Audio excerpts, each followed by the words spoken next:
Hi guys, welcome back to my channel and to today's video where I'm doing one of my favorite looks that I've done in quite a while. I absolutely love the way this turned out. I used 3 different palettes to create it, but I was very specifically inspired by a single palette that has just some really unique color combinations, and I wanted to play with those specific colors together. You know when there's a palette or a color story or an eye look that just seems to live rent-free in your brain? I've been having that experience with the Chicago Speakeasy palette from Nomad. Now I think that that is a good color story, and then it has a fun little pop, something really interesting that makes my brain go, ooh, what would I do with that color together with the others? And that's what I love in a color story. I don't love the packaging. I just don't care that much about 1920s decor specifically, like the aesthetic, the art deco movement, and I don't really like velvet. So I think that as far as holding the palette in my hands, I wouldn't enjoy that experience very much. I also think that even though it's a good color story, it's probably not something I can't find from around my collection. And so what I want to do today is do a look with the colors that are just, I'm so focused on just this color combination, and I think that'll scratch the itch and make me feel like, okay, I'm good. I can let it go. So to that end, I have pulled out 3 palettes. I'm not going to use it. Well, I might use my palette pull-on today. We'll see. The first one is the Little Mermaid palette from Sigma. And this palette has consistently surprised and delighted me. Honestly, I'm floored by what Sigma did with this. It feels so different for them, and it feels really good. This is a nice palette. So in particular, this shade right here, Soft Shell, is a very creamy, emollient multi-chrome. It's sort of like green, brown, gold, and it's really warm toned. And that reminds me a lot of one of the colors in the Chicago Speakeasy palette. And then the rest of that palette, not exclusively, are these rich, warm, cognac mahogany kinds of browns. So I think I'm going to be using this one and probably this just to lighten things up a little bit. To deepen, I pulled my Flying Fiddles palette from Adept, and I think I'll use this one right here. That seems to be a good fit, a nice match. And then finally, the little pop, the little unexpected surprise is it's a green. It's almost like cross between minty and limey, but it's not true lime. It doesn't have the yellow of lime. It's not a spring green. It's not a tealy or aqua kind of green. It just feels almost minty-ish. And so I've pulled out the Sickly Sweet palette from Blend Bunny. I think I'm gonna be using this one, which is called Fake It. Maybe this one, maybe both. Maybe I'll combine them to try to use this duller color to soften this one a little bit. This is the wrong tone. This is just too Eastery. This is too blue. So I think that's the one I'm going to play with today. And again, maybe that one. And I just want to get this look out of my head onto my eyes and enjoy it in real life instead of just imagining it. I primed my eyes with the Glamlight Icing Primer. Everything I'm using is linked in the description box. This now is this is Milky Gloss from NYX in the shade Mint Choco Chip. I've been updating you guys on MTs as they progress throughout 2025.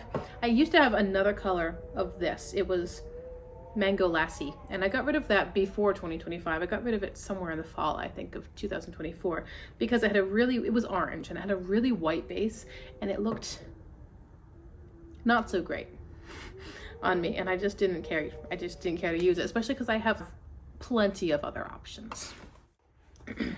I'm not a hater, and I rarely complain, but the Singe brushes have the same adhesive problem that my Blend Bunny brushes have. If you remember, Blend Bunny had announced that they had a whole batch of brushes that came to them and had faulty adhesives. Let me see if I can find one. So they said, hey, the adhesive is bad. It's an easy fix. If your ferrule pops off, then just grab a dab of glue, super glue, and pop it back on. No big deal, but we don't want to sell an inferior product. So they listed their full brush sets for this really good deal. I think it was buy one at 50% and get one free. It's just to get rid of stock. So I bought 2. I don't care that much, and this to me is not a problem. It's slightly annoying, but it's an easy fix. Well, this has started happening with the Singe brushes. This one actually just now in today's video came off. Like, I wash my brushes reasonably regularly, and I don't let them sit in the water. I'm not like putting the entire assembly into the water to let the glue get destroyed. So that's not the case. It's just something of note. Okay, so let's start off this eye look. I'm going to take the mid-tone brown. I'm planning on using 3 browns. We're going to start with the middle one. The shade is Sea King in the Sigma Little Mermaid palette, and I have primed my eyes. And I'm going to be doing the green over here, and the whole crease will be brown. So I'm just laying this down in about the outer half of my lid space. Now and then I have to make sure that I'm carrying it, like I have to look directly at the mirror and make sure that I'm carrying the depth high enough, because as my hood drops down, you know, it closes off more and more space. So now I'll take Loverboy, which is the lightest of the 3 mattes I plan on using. I'm gonna clean off my brush. There's a napkin on my lap, and I'm just softening Loverboy. Could do this with a bigger brush. In through the whole crease and up to my arch, really. It's very safe to put neutrals higher than colored eyeshadows because they're neutrals. They're gonna softly blend into your skin at some point. Like I would never bring a really bright, bold color this high. Even if it were a pastel, I would almost never carry it. Like I'm like going fully up into my eyebrow here. But because it's a neutral, all it's doing is helping diffuse that color away, which is what I want. And because it's neutral, it's really a lot more forgiving. So technically you actually have a bit more space to work with because it's not going to hold it against you. Now I want to go into my deepest brown matte for this look, which is from the Adept palette. It's this shade here called Sahara. And for the record, I've been using a couple of Blend Bunny brushes. This is the B4. I could deepen further if I wanted to.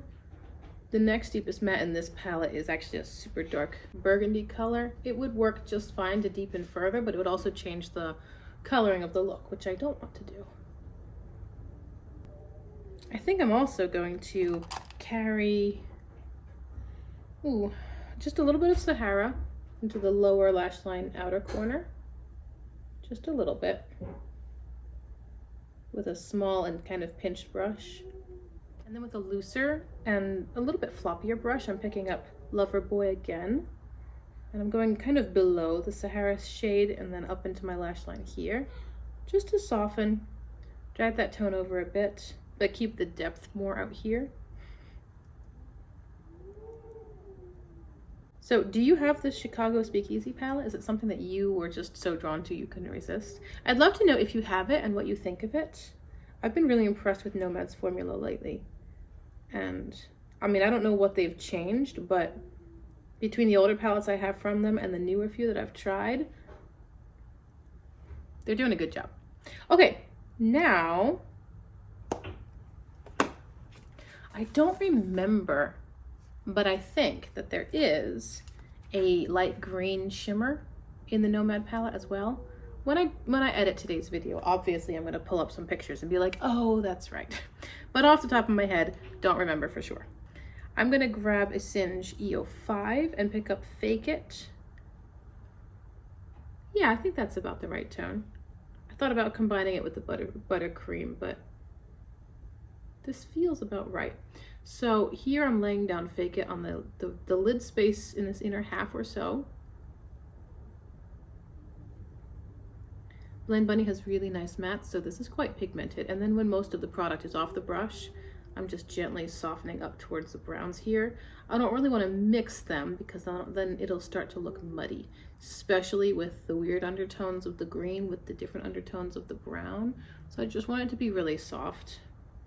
That actually might be a good place for me to use the buttercream shade because this has like a softer, slightly desaturated, maybe kind of a gray brown leaning undertone. So if I put that right, yeah, just put that right here where the green meets the brown to make them better friends. I think that's a good idea.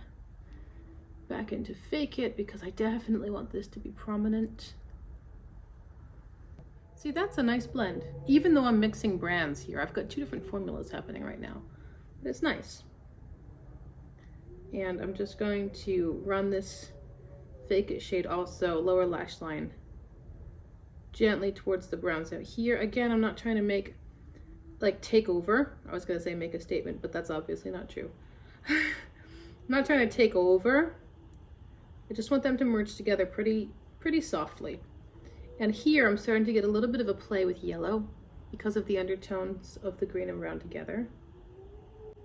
But I like that. Now there is, see, I didn't consider a light green shimmer. I feel like I should have. There is a marble shade in the Flying Fiddles palette. This is me just not wanting to get up. My palettes are right back there on that top shelf on the bookshelf. Those are all eyeshadow palettes. And I just don't want to get up. So I'm gonna swatch this marble shade. It's called Scorpion Grass. I think it's a greeny color. Oh, look at that. That'll work, right? That will work, yeah. Okay, so let's play with that. Let's put it here.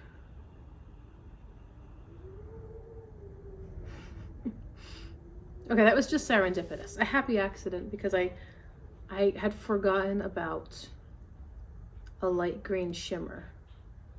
Honestly, I can't even remember for sure if there is one, but I think that the answer is yes. Now Soft Shell. Do you see this in the Sigma palette? I just keep thinking cognac and mahogany. Just these rich, been steeping in a barrel for 200 years kind of colors. I'm just gonna lay that there, wipe off whatever's left on my finger and go back into Scorpion Grass. And just drag that over, try to take over a bit more.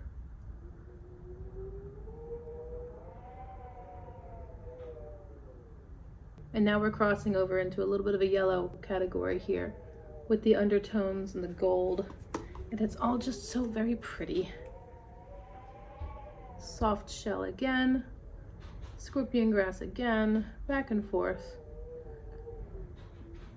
Again, I'm working with 3 different brands now. I mean, some formulas just have very specific preferences. Like you might need to apply light to dark, or you might need to apply dark to light, or you might get patchy pastels or mattes that blend out too far. It's good if you are familiar enough with your collection that you can mix several different formulas and still get a pretty decent result.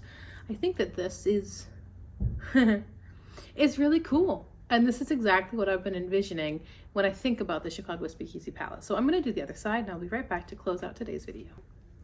I gotta say, you guys, I absolutely love this look. I love this look. This is so up my alley right now. With the neutral tones out here, they're grounding it, they're giving it some substance, and then we've got sort of fluffy unicorn vibes at the inner corner. I love it so much. I love the way that the shimmers are playing with each other because that the Scorpion Grass shade from the Adept palette has kind of a blue, brown, green, white, gold mixture-ish, and the gold is playing out now as I meet it with the, I can't remember, but that multi-chrome that I was using, that the heavy rich multi-chrome in here from the Little Mermaid palette. The way that the undertones are pulling gold out of each of those colors together, I love the way that they're playing together. I love the unexpected aspect that this brings, and I have to give full credit to Nomad Cosmetics because this is not my idea. This is me just fixating on a couple of shades in their palette and pulling it out to create the eye look that has been living in my brain for months, and I'm so glad I did. I don't want to take it off. It's so stinking pretty. I just think it's fun and different, and I love it. So I hope you like it too. In my waterline, I put some creme gel liner from ColourPop. This is the shade Aglow. I do have mascara on my eyelashes, and then the only other thing, you already know what I've got on my lips. The only other thing is the frosting highlighter from Cosmic Beauty, and I've got this one here, which is Golden Apple, as a highlighter. These highlighters are so pretty because they're duochromatic. At least they're usually 2 different colors that are flipping. They're really a soft light formula. They're not very glittery, they're not very textured, but it's this beautiful soft glow that I think is so pretty. As you can hear, it's really windy again today. This is spring weather where I live. We get crazy wind. And I've got laundry hanging outside of my clothesline, which shockingly didn't blow away the last time that we had like tornado winds. My clothesline is still out there and the clothes are being whipped around mercilessly. They're probably quite dry by now and I need to bring them in before they fly off into the ether.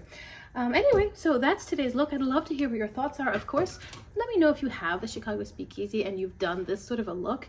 When I see that palette, these are the colors that my eye is instantly drawn to. I can't imagine owning the palette and not right off the bat doing this look. But that's not everyone. My brain is different from your brain. So if you have the Chicago Speakeasy, have you played with these colors together, or have you just been drawn to some other combinations within the palette? And what do you think of it? Do you like the quality? Do you like the theme? Do you like the packaging? Tell me, you know. I love to chat with you guys about eyeshadow because it's fun and clearly something we all enjoy together. So perhaps you'll consider liking and subscribing before you go if you want to see more content like this. I appreciate you so much for being here. Thank you for giving me part of your day. I hope that you didn't think it was a waste and enjoyed the video itself, and I hope to see you in my next video.